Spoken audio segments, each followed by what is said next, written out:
The free fall of Canada Post revenue continues today as the Crown Corporation reports another huge loss for this quarter. It runs into the hundreds of millions of dollars, and it's largely tied to the current labor dispute with mail carriers. The CBC's Hilary Johnstone has the details. So, Hilary, what can you tell us?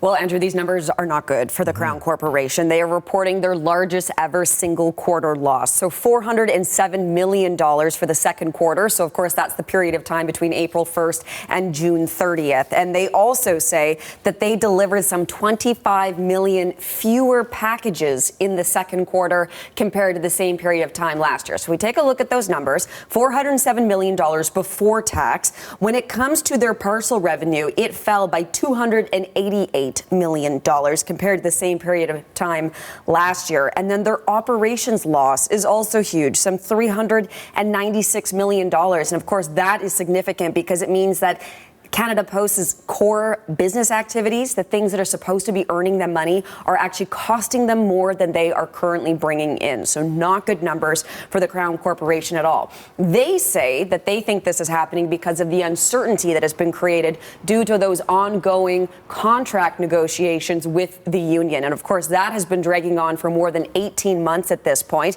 Canada Post claims that because of that uncertainty, Canadians, customers, they are turning to other services, other carriers in order to get their packages and their parcels out there because of all of this uncertainty.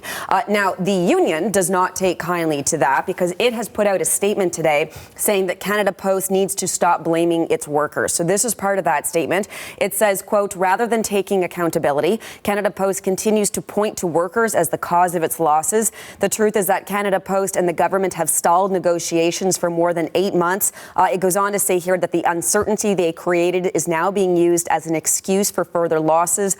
Workers and the public deserve stability and accountability, not delay. And we are learning this as Canada Post, right, Hilary, and the union representing postal workers. They're still at the negotiating table over a new contract. Where do things stand today? Well, there have been a number of meetings in recent days that have been canceled or postponed. Canada Post has done that, they say, because they need more time to review the union's latest proposal. Now, remember here that the workers for Canada Post, they have been in a legal strike position since May 23rd. At this point, though, all that has happened is this ban on overtime. And of course, our viewers will remember that nearly month-long strike back at the end of 2024, right as we were heading into that busy holiday period. So certainly hopes that will not continue or will not repeat, I should say.